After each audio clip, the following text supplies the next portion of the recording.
Hello दोस्तों, आज की अपनी इस वीडियो में हम सीटेट की परीक्षा में गणित के प्रश्न जो बार बार पूछे जाते रहे हैं उन्हें देखेंगे।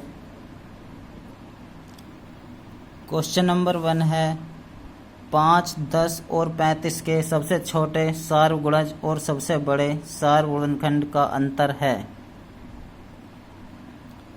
प्रश्न को हल करने से पहले हमें सबसे छोटे सार्वगुणज और सबसे बड़े सार्वगुणनखंड के बारे में पता होना जरूरी है। इससे पहले वीडियो में मैंने बताया था कि सबसे छोटा सार्वगुणज का मतलब होता है लय से निकालना।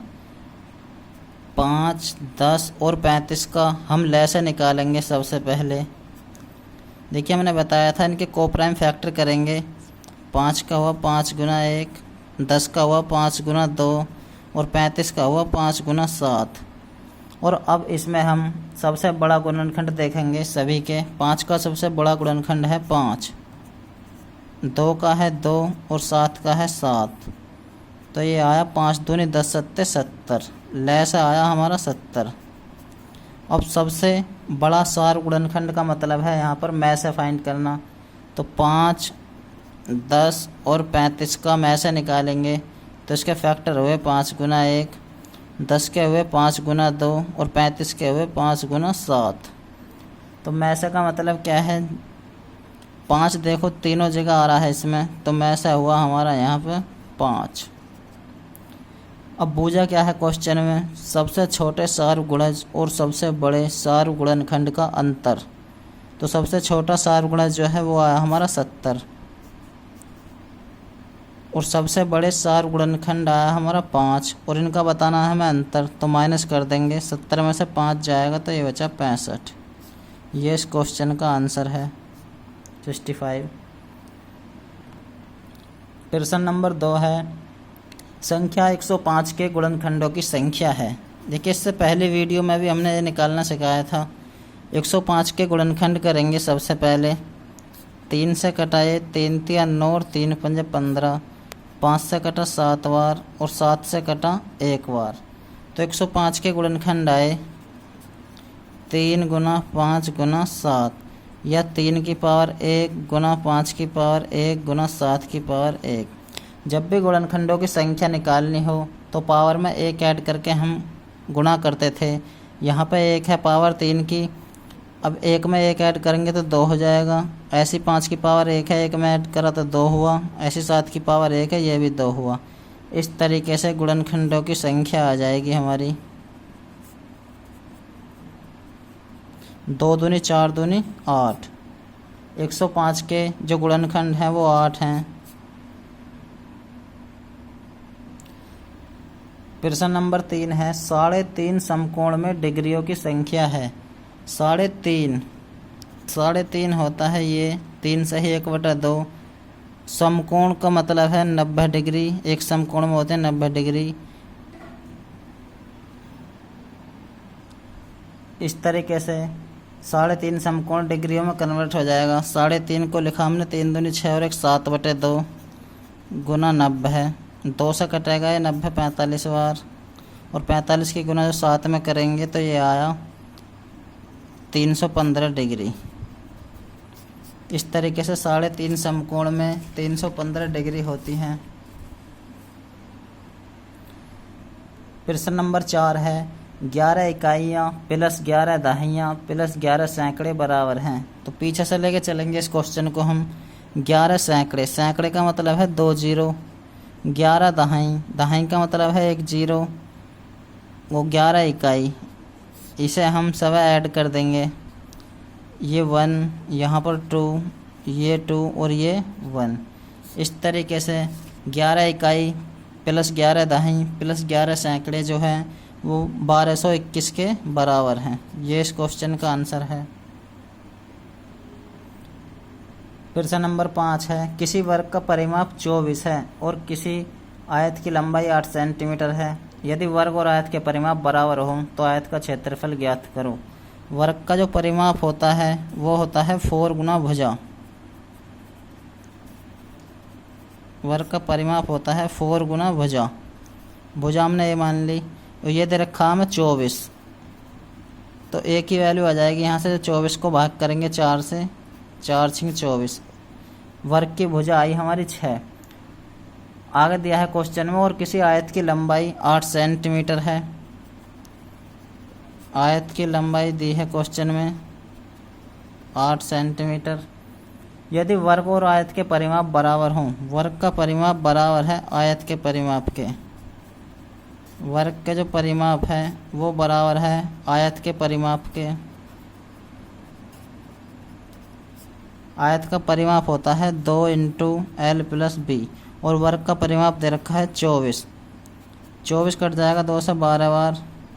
L का मान दिया है 8, जब 12 L की जगह रखा हमने 8 प्लस चौड़ाई, 12 में से 8 इधर आके माइनस हो जाएगा, तो इस तरीके से चौड़ाई आई 4। ये आयत की चौड़ाई आई है 4, लंबाई थी 8। भुजा क्या है क्वेश्चन में? आयत का क्षेत्रफल। आयत का क्षेत्रफल होता है लंबाई गुणा चौड़ाई, लंबाई गुणा चौड़ाई। लंबाई थी 8, चौड़ाई है 4, तो यह हुआ 32 सेंटीमीटर स्क्वायर। ये इस क्वेश्चन का आंसर है। प्रश्न नंबर 6 है, संख्या 1, 2, 3, 4, 5 में 3 का स्थानीय मान तथा अंकित मान में अंतर। 12,345 में 3 का स्थानीय मान तथा अंकित मान। संख्या है हमारे पास 12,345। 3 का स्थानीय मान निकालेंगे सबसे पहले। 3 के बाद हैं 2 अंक, तो 2 जीरो लगा देंगे। ये 3 का स्थानीय मान है। अब 3 का अंकित मान निकालेंगे। अंकित मान वही होता है जिसका बूझा जाए। 3 का बूझा है तो यहाँ पर 3 का अंकित मान 3 ही है।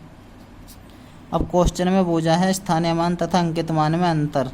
अंतर बूझा तो माइनस कर देंगे, 10 में से 3 जाएंगे 7, यहाँ पर बचा 9 और यहाँ पर 2, 297 इस क्वेश्चन का आंसर है। प्रश्न नंबर 8 है, नदी में एक नाव की चाल 20 किलोमीटर प्रति घंटा है और दूसरी नाव की चाल 23 किलोमीटर प्रति घंटा है। ये दोनों नाव एक ही दिशा में एक स्थान से एक समय पर चलती हैं। 3.5 घंटे बाद उनके बीच की दूरी क्या है? क्वेश्चन को सोल्व करते हैं। देखिए, सब दोनों नाव एक ही दिशा में चल रही हैं, तो हम सबसे पहले सापेक्ष चाल निकालेंगे दोनों नाव की। जब एक ही दिशा में जा रही हैं तो दूसरी नाव में से पहली नाव की चाल माइनस करेंगे तो सापेक्ष चाल आ जाएगी। 23 में से जब 20 माइनस करेंगे तो ये आया 3 किलोमीटर प्रति घंटा। समय दे रखा है क्वेश्चन में 3.5 घंटे के बाद। 3.5 घंटे का मतलब है 7/2 घंटे के बाद। दूरी बूझी है क्वेश्चन में।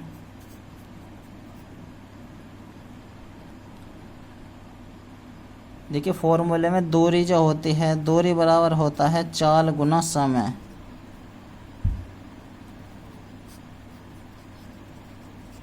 अब चाल दे रखी है क्वेश्चन में 3 किलोमीटर प्रति घंटा और समय है 7/2, यानी 21/2। 21 का आधा हुआ 10.5। दूरी आई 10.5 किलोमीटर। ये इस क्वेश्चन का आंसर हुआ। क्वेश्चन नंबर 9 है, एक बोतल में 750 मिलीलीटर जूस भरा जाता है और ऐसी 6 बोतलों को एक कार्टन में पैक किया जाता है। 450 लीटर जूस के लिए आवश्यक कार्टनों की संख्या क्या है?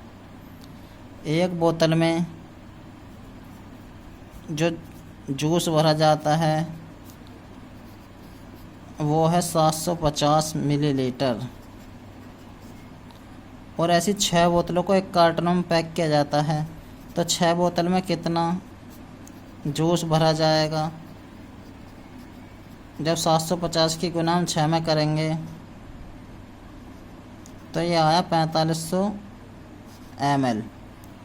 जब हम इसे लीटर में बनाएंगे तो 1000 से भाग करेंगे, 2 जीरो से 1 कट जाएंगी, तो ये आया 4.5 लीटर। देखिए, 4.5 लीटर में एक कार्टन पैक होता है। 4.5 लीटर में पैक हो रहा है एक कार्टन, तो हमें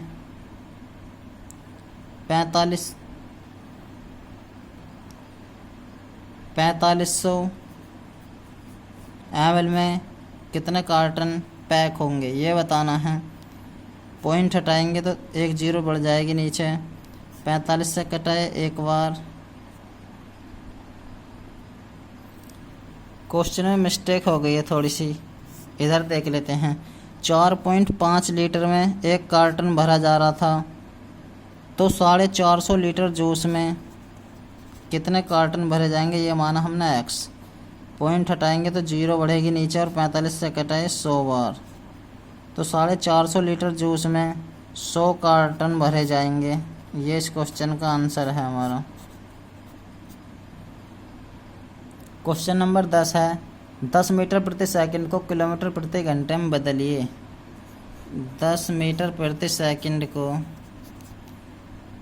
बदलना है किलोमीटर प्रति घंटे में। जब भी मीटर प्रति सेकंड को किलोमीटर प्रति घंटे में बदलवाए तो 18/5 की गुना करनी है हमें। 5 से कटाए 2 बार, और जब 2 की गुना 18 में करेंगे तो ये आया 36 किलोमीटर प्रति घंटा। इस क्वेश्चन का आंसर हुआ। नेक्स्ट क्वेश्चन है यदि एक वृत्त की परिधि 44 सेंटीमीटर हो तो उसका क्षेत्रफल क्या होगा। देखिए वृत्त की जो परिधि होती है वो होती है 2πr, और ये दिया है 44। पाई का मान रखेंगे हम यहाँ पर 22/7। त्रिज्या निकालनी है हमें। 22 से कटाए 2 बार, और 2 से कटाए 2, त्रिज्या आई 7 सेंटीमीटर। अब निकालना क्या है हमें, क्षेत्रफल। वृत्त का क्षेत्रफल होता है πr²। पाई का मान रखेंगे 22/7। r², r का मान 7 है। स्क्वायर करना तो एक बार और लिखेंगे। 7 से 7 कटा, और 7 की गुना जब 22 में करेंगे तो ये आया 154 सेंटीमीटर स्क्वायर। ये इस क्वेश्चन का आंसर है।